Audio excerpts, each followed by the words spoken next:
皆さんこんにちは。夏の香りは準備しておりますでしょうか？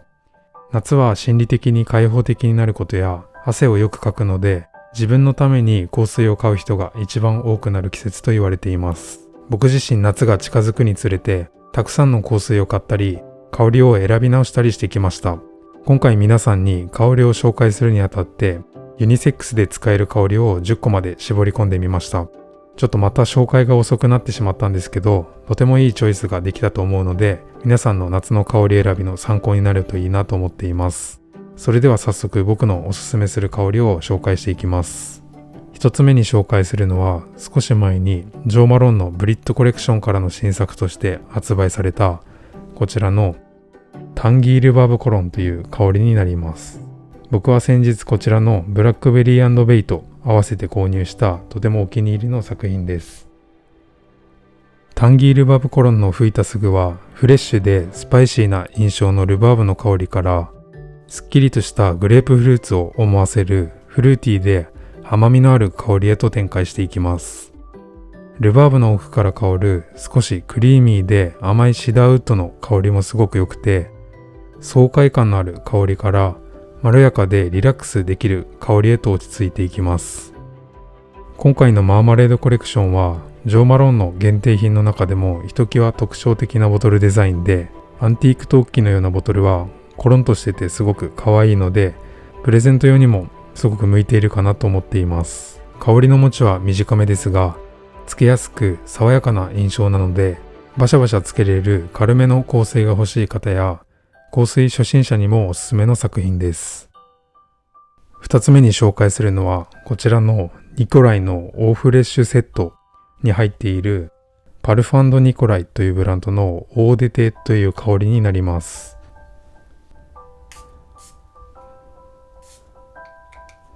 こちらのオーデテはフランス語で直訳すると夏の水という意味になる作品です。爽やかで清涼感のあるライムにシナモンのアクセントが効いた夏にぴったりの作品となっています。ニコライはパトリシア・ニコライさんが創業したメゾンブランドで、香料の仕入れから香水の開発、生産、小売までもブランド内で全て行っているのだそうです。ニコライは世界香水ガイドという本で著者のルカ・トゥリンさんが絶賛しているのが印象的だったブランドで、もし家が火事になったらニコライのニューヨークという香水を持って逃げるのだそうです。香りのトップはライムやグレープフルーツを思わせる爽やかでシュワッとしたラムネソーダを連想させる香りから始まります。徐々にシュワッとするラムネのような香りが落ち着くと、少しスパイシーさを感じるシナモンのアクセントが鼻を抜けていきます。後半ほのかに甘くなっていきますが、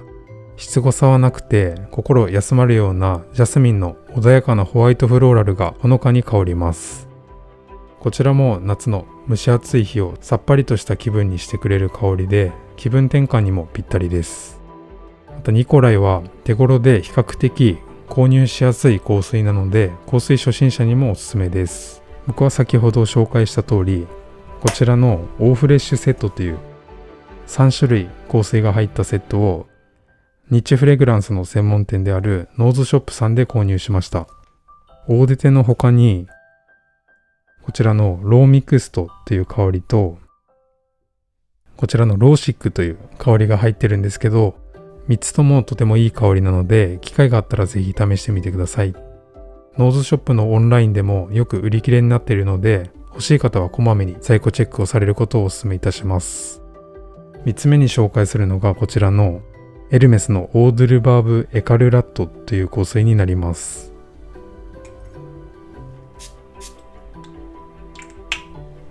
こちらのエルメスのルバーブの香りは数年前くらいからちょっとずつ香水好き界隈でも紹介されるようになった作品で、今ではエルメスのコロンシリーズの中で一番人気になっているのではないかなと思います。この香りのトップは酸味のあるフレッシュなルバーブの香りから始まります。リアルに再現されたルバーブの香りにジューシーでフルーティーなレッドベリーと優しいホワイトムスクがまろやかな甘みを加え、シンプルながら上品な香りに仕上がっています。ホワイトムスクのバランスが絶妙で、酸味と甘みのコントラストがすごくはっきりと出てくるので、そこが結構面白いなと思っています。甘みと酸味のバランスがとても心地よくて、特にキリッとしたトップノートは暑くて憂鬱な朝の気分をすっきりとさせてくれるので、ジメジメとした暑い夏にすごく活躍してくれています。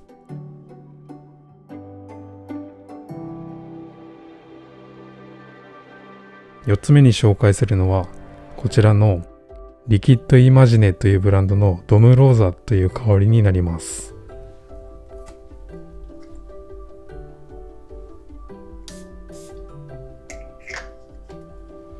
ドムローザはシュワシュワ感のあるロゼシャンパンをイメージした香りで、100ml で 27,500 円と高価格な価格設定にもかかわらず人気があって、ノーズショップでもいつも売り切れの状態となっています。去年から 50ml が発売されたこともあって、購入の敷居は少し下がってくれたように感じます。僕も前々からずっと欲しいと思っていた香水の一つで、少し前に海外からの長いお取り寄せ期間を経て、先日ようやく手に入れることができました。この香りのトップはシャンパンを思わせるフルーティーでシュワッと弾けるお酒のような香りから始まります。ベースにウッディーな香りがあるので、爽やかですが軽くなりすぎず、華やかさと落ち着いた高級感をしっかりと両立させています。フルーティーでエレガントに香るユニセックスな香りで、つけやすく前半は華やかさを、後半はかっこよさを強く感じました。すごくボトルも豪華なので、所有する喜びを感じられる、特別感を感じられる作品だと思います。在庫があったらとてもラッキーなので、ぜひノーズショップが近くにある方は試しに行ってみてください。5つ目に紹介するのはザ・ハウス・オブ・ウードというブランドのザ・タイム・オード・パルファンという香水になります。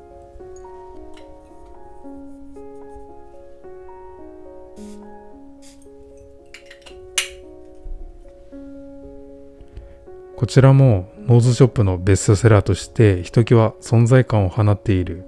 ザ・ハウス・オブ・ウードというブランドの香水で、なんと日本の茶道をモチーフにした作品となっています。ザ・ハウス・オブ・ウードはイタリアのブランドで、香水もイタリアで作られています。香りは上品さを極めたような爽やかな香りで、ベルガモットやバーベナの清涼感のあるシトラスにスモーキーなブラックティーの香りを合わせたグリーンシトラス調のアールグレイの茶葉感が特徴的です。シダーウッドがほんのりとブラックティーの奥から優しく香るので、爽やかさの中にも奥行きを感じる心安らぐ香りに仕上がっています。目の覚めるようなこちらの青色のボトルは手作業によるもので、香水瓶とは思えない美術品のような仕上がりとなっています。すっきりとした香りですが、とても長持ちするので、付け直しが苦手な方にもおすすめです。6つ目に紹介するのはこちらのアールフレグランスのティーブレイクオードパルファンという香りになります。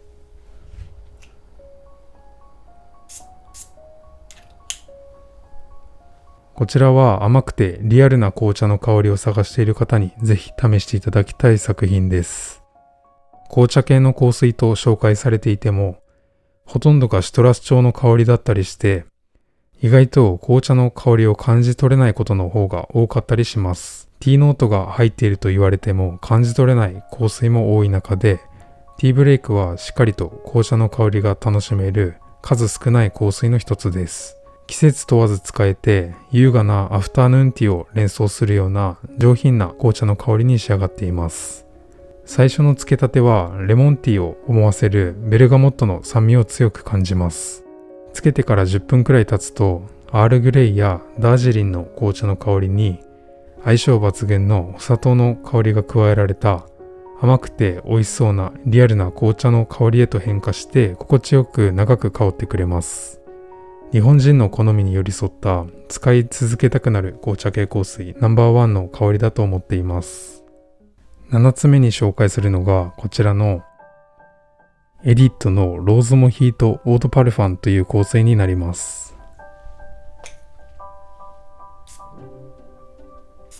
エリットは100年以上の歴史を持つ酒肉の会社日光印が生み出したフレグランスブランドで、2018年には香水の本場パリでも販売が開始されています。香水界隈でもこの夏あたりからローズモヒートの名前を聞くことが急激に増えた感じがします。僕は去年ポップストアでたまたま試す機会があって、先ほど紹介したドムローザの 50ml を買う目的で行ったんですけど、こちらのローズモヒートに出会ってこういう香りの表現の仕方があるのかととても感激して、急遽予定を変更して買って帰ってきたのを覚えています。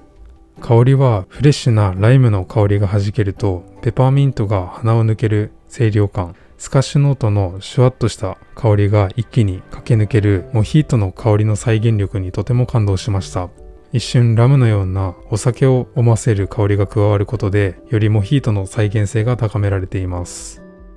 シュワッと爽やかなスカッシュノートの奥から次第に甘みのあるマグノリアやローズのフローラルが優しさも見せてくれます。最初から最後までとても爽やかで綺麗な香りが続く僕の最近の定番の香りの一つです。ミント感が強いので気分転換にもぴったりですし、仕事や休日用にもシーン問わず使えるとても万能な香りだと思います。8つ目に紹介するのはこちらのクリードというブランドのバージンアイランドウォーターという香りになります。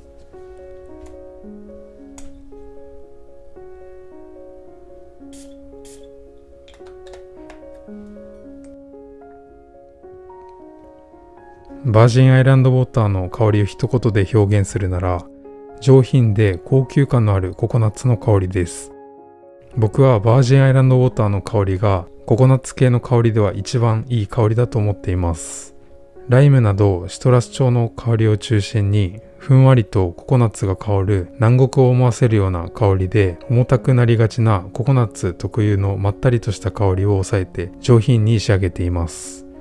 高級感と程よいリラックス感があって、エリートの休暇みたいな雰囲気を感じます。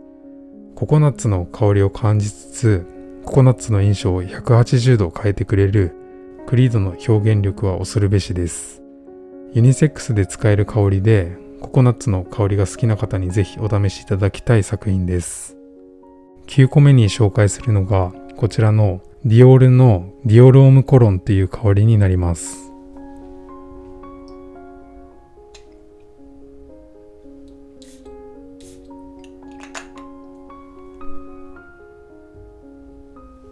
ディオルオムコロンは2016年に僕のブログで初めて紹介してからかれこれ5年ほど推し続けている僕のシグネチャーフレグランスと言っていいほどの香水です。ディオルオムコロンはどういう香りかというと、グレープフルーツ調のシトラス系の香りの香水です。柑橘系の香水というと特有のシャキッとした爽やかな香りが特徴ですが、疲れていたりすると鼻にツンときたり、香りに押されて鼻づかりしてしまうこともありました。ディオルオムコロンの香りは何が違うかというと、シトラス系の香りながらグレープフルーツフラワーの少しパウダリーな香りが加わることで、最初から肌に寄り添うような香り方をしてくれるところです。こういう香り方をしてくれる柑橘系の香りはなかなかないと思っています。香りの構成も非常にシンプルで、トップノートがカラブリアンベルガモット、ミドルノートがモロッコ産のグレープフルーツフラワー、ラストがホワイトムスクとなっています。無駄を削ぎ落としたような素材選びをしているところもすごく僕の好みに刺さりました。素材を絞ると一つ一つがより目立つようになりますが、3つの素材がお互いを邪魔することなく、これ以上ないほどに調和していて、ラストまでとても清潔な香り方をしてくれます。気負わず気軽にまとえる香りながら作品としてもとても優れていると思っています。ユニセックスな香りなのでカップルで共有して使うのにもいいですし、職場につけていく香水としてや休日用の香りとしても選べると思います。1本持っておくととても安心感が得られる万能な香水なので、皆さんもぜひよかったら使ってみてください。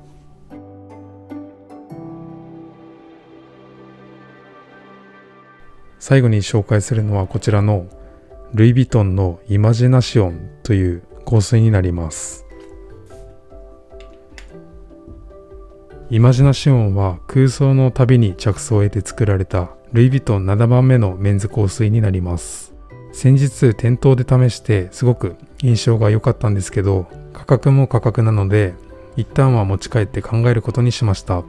お店で香りをつけてもらったムエットを家に持ち帰って嗅いでいたところ、ラストの香りが語彙で表せないほど良くて、香りが消えた後もなかなか忘れることができませんでした。結局迷った次の日にはルイ・ヴィトンのオンラインストアでポチるという流れになりました。最初の香りはベルガモットやシトロンのキリッとしたシトラスや石鹸のような香りが印象的で、スパイシーなジンジャーのピリッとした香りが加わることでスッとする爽快感が増していきます。次第にブラックティーのスモーキーな香りやシナモンのスパイスの香り、質が高くて肌なじみの良さそうなアンバーの香りがどんどん出てきます。僕自身去年からの流行りである紅茶の香水を調べていく中で、大本命であるルイ・ヴィトンからメンズ香水として紅茶系の香りが発売されたのはとても感激的でした。すごく高価な香水なんですけど、全紅茶系香水好きにおすすめしたい作品です。香水といえば夏ということで、今回は少し多めの10個の香りを紹介してみましたが、いかがでしたでしょうか。いい香水はまだまだたくさんあるんですけど、自分が本当にいいと思った香りを10個まで絞って紹介してみました。皆さんもよかったらおすすめの夏香水をコメント欄等で教えていただけると嬉しいです。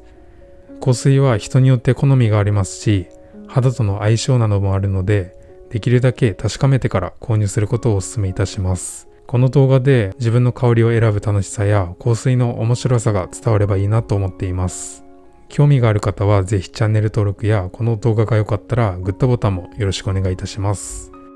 今回紹介した香水が購入できるリンクは概要欄に貼っておりますので、気になった方はぜひチェックしてみてください。ご視聴いただきありがとうございました。